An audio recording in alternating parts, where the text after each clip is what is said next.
is Carla Pascoe-Lay. I'm a volunteer with Australian Parents for Climate Action, and I'm a historian who specialises in the history of childhood, parenthood and family. I'd like to share with you some of my research into how climate change is impacting families for this Mother's Day 2023. I was researching the history of Australian motherhood in 2019 when the Black Summer fires began. And as I conducted interviews with Australian mothers, I noticed that more and more of them were talking about the impacts of these horrific fires on their parenting. I began to suspect that we might be seeing the beginning of a dramatic shift in the way we experience day-to-day family life, and hence how we think about family more broadly. And my collaborative research since then has confirmed that suspicion.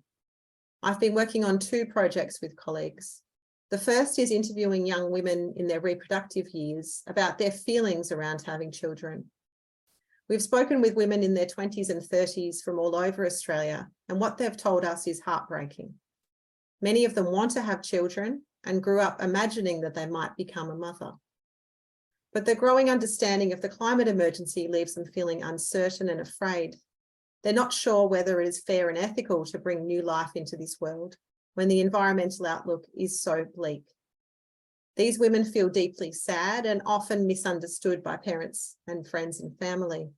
Some of them are frustrated and angry that their reproductive years, this limited window when their bodies can bear babies, is coinciding with a critical window for climate action. Fundamentally, they're scared of the future. But the remarkable thing we noticed as we were conducting these interviews across 2022 is that the change of federal government in May had a marked effect on the tone of these women's stories. Suddenly, some of them felt hopeful that real action would be taken on climate change.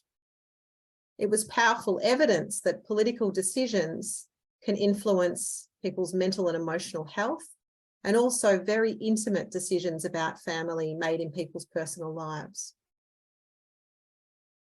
The other research I've been doing over the past few years is with women who are already mothers. I've been asking these women how climate change is impacting their experiences of raising children. They've told me that it's affecting them both during the extreme events of climate-fueled disasters and as a backdrop to daily family life in the 21st century. These women have told us powerful stories of their experiences of fires, floods, droughts, and storms. Parents usually bear an additional burden during disasters, and we know that mothers' burdens are particularly great. They tend to adopt emotional and physical responsibility for their children during and after a crisis. But these mothers are exhausted and anxious. There are many Australian families who have lived through multiple and compounding crises over the past 4 years, including fires, floods, and the COVID-19 pandemic. Mothers are telling us that there is a limit to their resilience when they barely have time to recover from one crisis before another hits.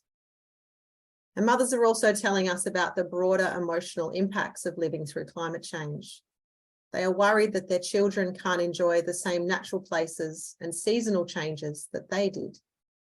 They're worried about the sadness that ecological destruction and mass extinction will cause their children, and wonder how on earth they can explain these problems to them in age-appropriate ways. Most profoundly, they're worried about the kinds of futures that their children will face after they're gone.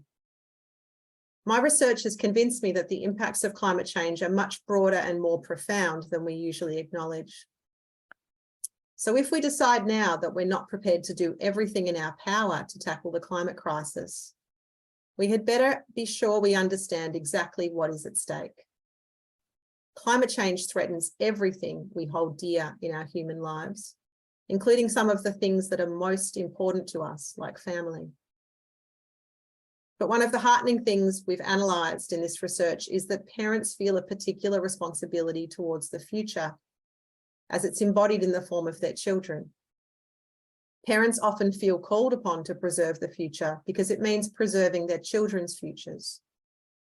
On this Mother's Day, I remember the thousands of mothers, fathers, parents and grandparents around Australia and across the globe who are hoping and striving for meaningful climate action. Mothers and carers more broadly can be a powerful force for change if we let them.